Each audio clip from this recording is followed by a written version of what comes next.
This is SARS-CoV-2. It belongs to the family of coronaviruses named for the crown-like spikes on their surfaces.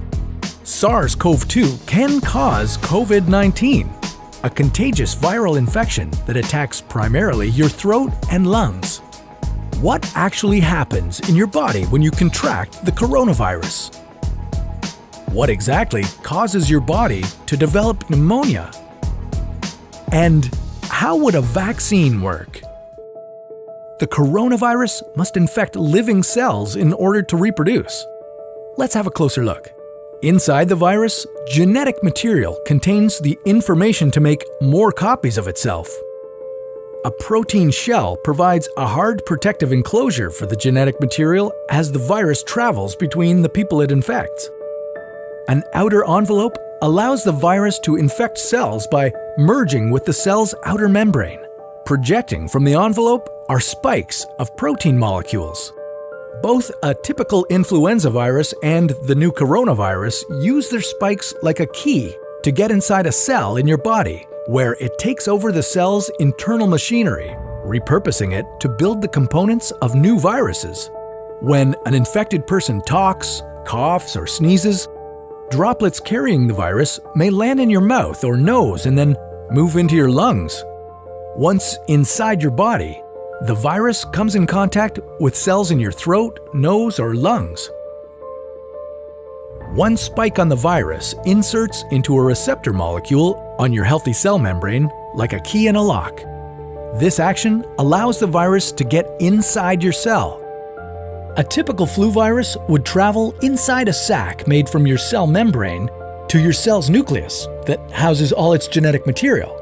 The coronavirus, on the other hand, doesn't need to enter the host cell nucleus. It can directly access parts of the host cell called ribosomes. Ribosomes use genetic information from the virus to make viral proteins, such as the spikes on the virus's surface.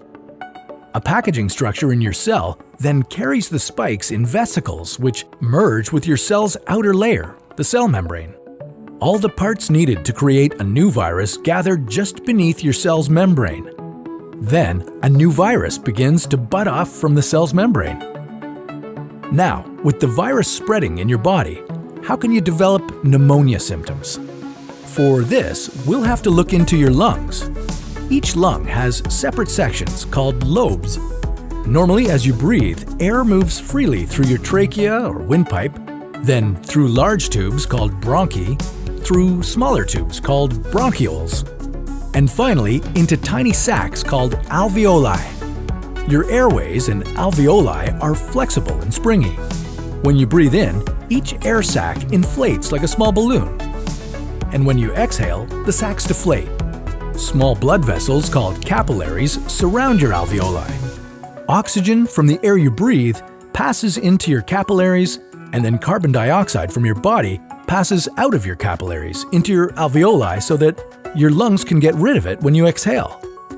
Your airways catch most germs in the mucus that lines your trachea, bronchi, and bronchioles.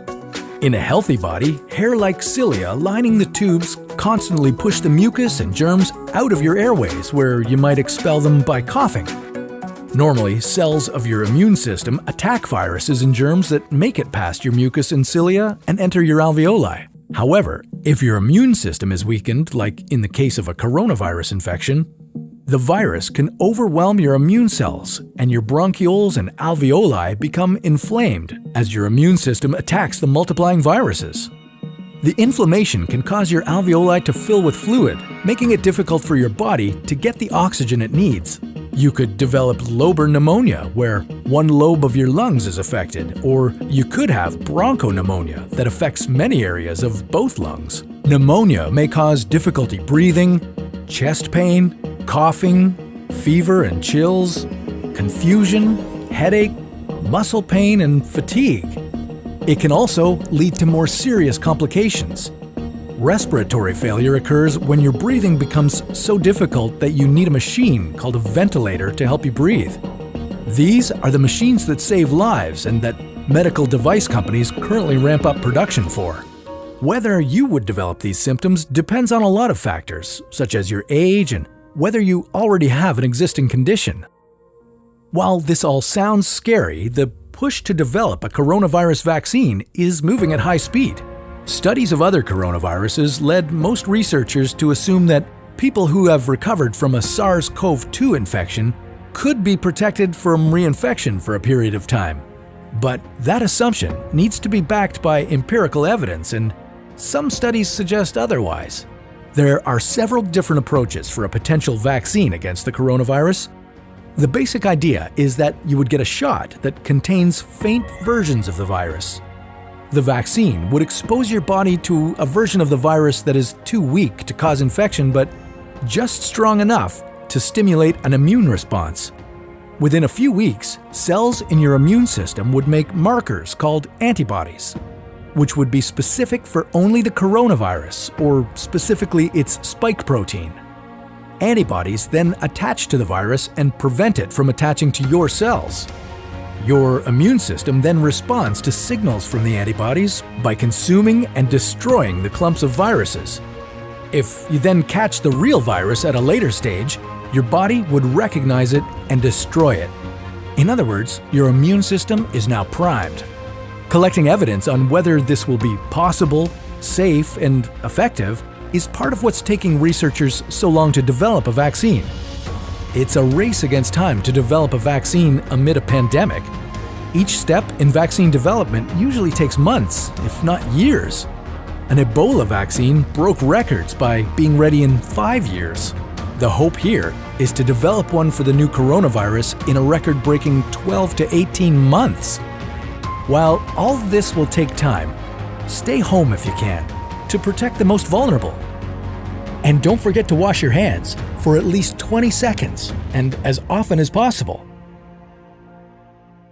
This video was a collaboration between Nucleus Medical Media and the What If channel, where we usually dive into hypothetical scenarios about the human body, humanity, our planet, and the cosmos.